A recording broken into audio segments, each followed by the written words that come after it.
जय श्री सीताराम। आज का टॉपिक है कंपाउंड सेंटेंस का fourth conjunction, illative conjunction. Illative conjunctions, परिणाम सूचक संयोजक। कंपाउंड सेंटेंस के अंतर्गत इलेटिव कंजंक्शंस बोर्ड में बहुत ज्यादा पूछा जाता है और इसके लिए सबसे एक विशिष्ट बात मैं आपको बताना चाहूंगा कि ये वही कंजंक्शंस हैं जो परिणाम को लेकर आते हैं। तो दो क्लाजों को जोड़ने के लिए हम इलेटिव कंजंक्शंस का प्रयोग करेंगे। ये इलेटिव कंजंक्शंस निम्नलिखित हैं। सो, इसलिए, हेंस, इसका अर्थ है अतः, देयरफॉर, अतः, दस, इस प्रकार, कॉन्सिक्वेंटली,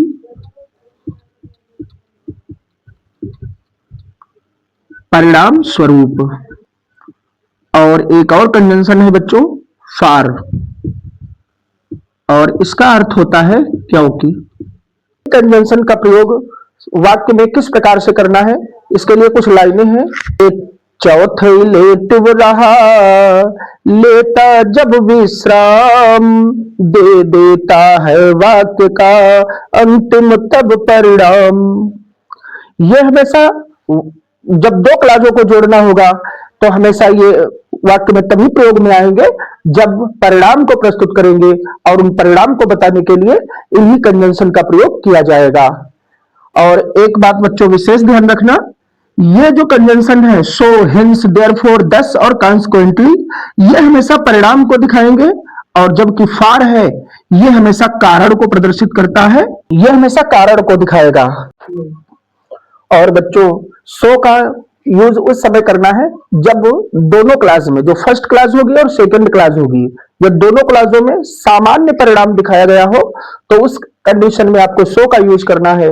और जब सेंटेंस में कभी भी तुरंत परिणाम को दिखाया गया हो, अर्थात जो कार्य किया और उसका रिजल्ट तत्काल मिले, तो ऐसी कंडीशन में हेंस का यूज करना होगा।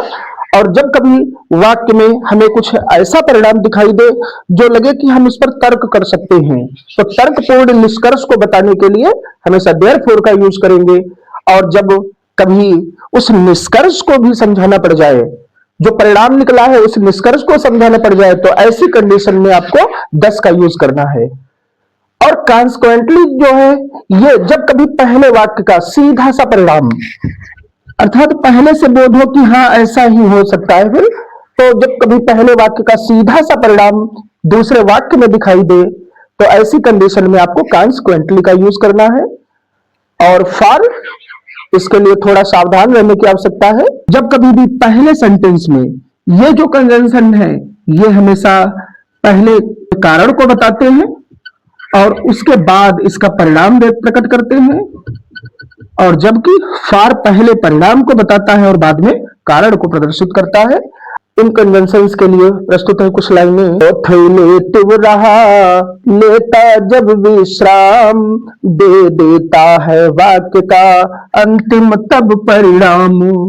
जब पहले का नतीजा आ जाए, सो देयरफॉर वहां लग जाए, दस हेंस भी यारो साथ रहे, कॉन्सिक्वेंटली भी मतलब यही कहे।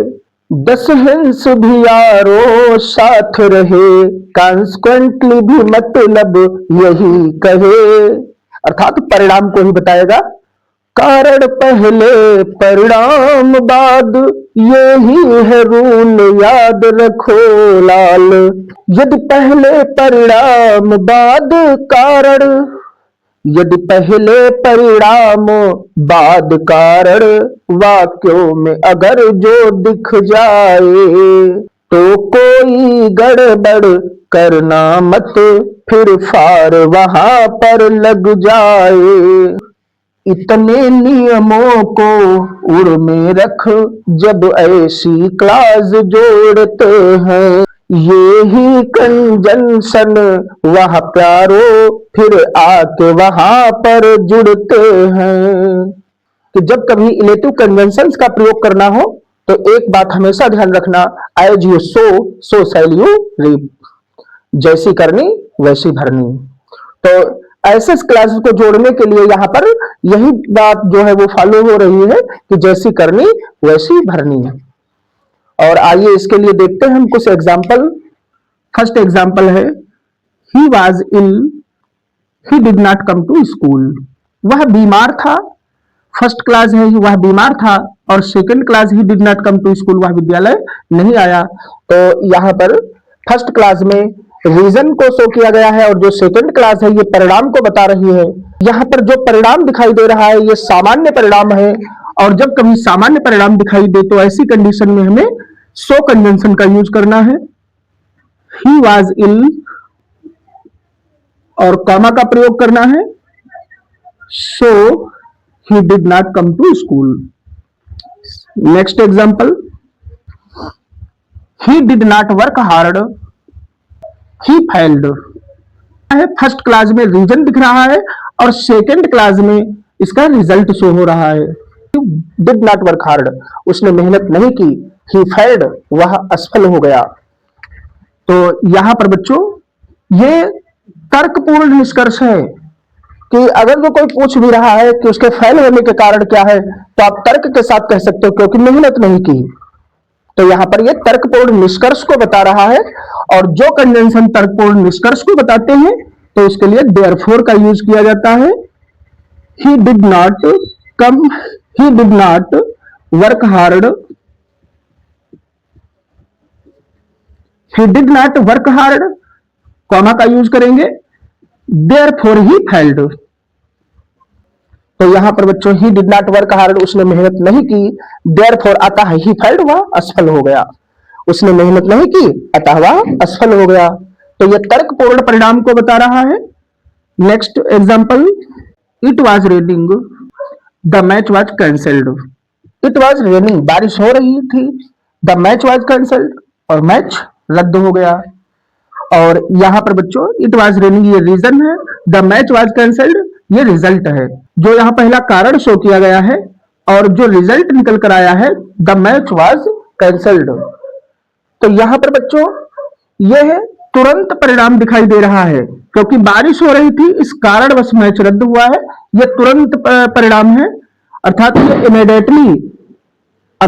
इमीडिएटली रिजल्ट को शो कर रहा है। इस कंडीशन में हम हेंस का यूज करेंगे। इट वाज रेनिंग, कॉमा लगा देना है, hence the match was cancelled. बारिश हो रही थी अतः मैच रद्द हो गया। तो यहां पर बच्चों ये तुरंत परिणाम को दिखाया गया है, और जब कभी तुरंत परिणाम दिखाई दे सेंटेंस में तो वहां पर हम हेंस का यूज करेंगे। Next, he broke the rules, he punished. He broke the rules, उसने नियम तोड़े, ही पनिश्ड, उसे दंडित किया गया। और यहां पर बच्चों यह ही ब्रोक द रूल्स, उसने नियम तोड़े, ही पनिश्ड, उसे दंडित किया गया। यहां पर के लिए हम 10 का यूज करेंगे, क्योंकि यह निष्कर्ष समझाने के लिए हुआ है। अर्थात जो पहले सेंटेंस में जो रीजन बना है ही ब्रोक द रूल्स, उसने नियम तोड़े, और इसका परिणाम निकला है ही पनिश्ड, उसे दंडित किया गया। और यहां पर बच्चों he broke the rules, he punished, उसने नियम तोड़े, उसे दंडित किया गया, यह निष्कर्ष को समझाने के लिए प्रयोग हुआ है। इस कंडीशन में हमें 10 का यूज करना होगा। He broke the rules, comma लगा देना है, 10 ही पनिश्ड, उसने नियम तोड़े इसलिए उसे दंडित किया गया। Next sentence, he was careless, he failed.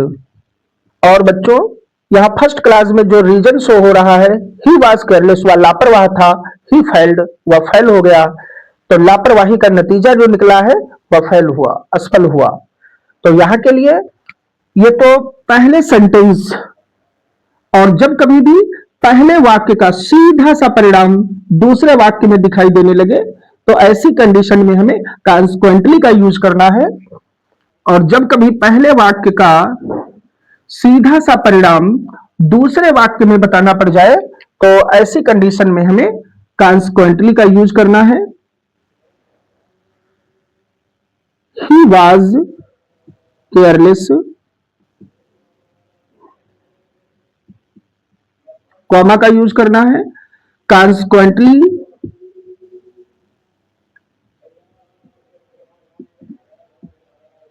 He failed, he was careless, वह लापरवाह था, परिणाम स्वरूप वह असफल हुआ। यहां पहला जो सेंटेंस है, ही वॉज केयरलेस, वह लापरवाह था, यह एक सीधा सा रीजन है और इसका परिणाम दूसरे वाक्य में दिखाया गया है। तो जब कभी पहले वाक्य का सीधा सा परिणाम दूसरे वाले वाक्य में दिखाई दे तो ऐसी कंडीशन में हमें कॉन्सिक्वेंटली का यूज करना है। Next,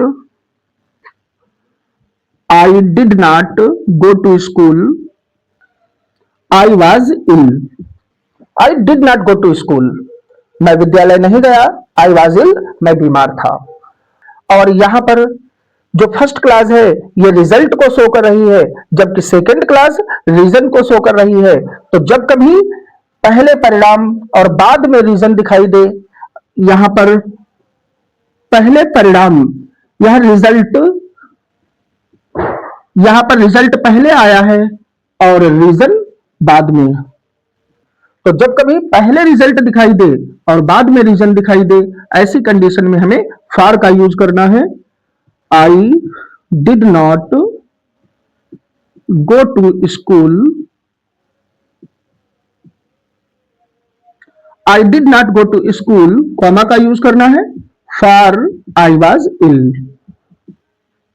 I did not go to school, मैं विद्यालय नहीं गया क्योंकि आई वॉज इल, मैं बीमार था।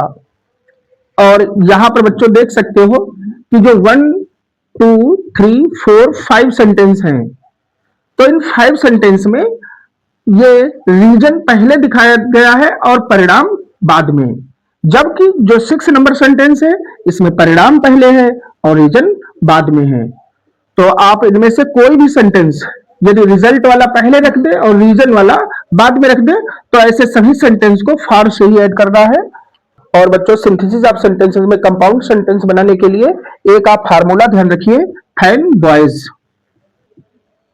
F for A and as well as, N not only but also, B both and, O R Y और Y से yet, S so। और आप इन कंजंक्शंस के प्रयोग के द्वारा आप कंपाउंड सेंटेंस चेंज कर सकते हैं। और आशा करते हैं कि आपको ये वीडियो पसंद आया होगा।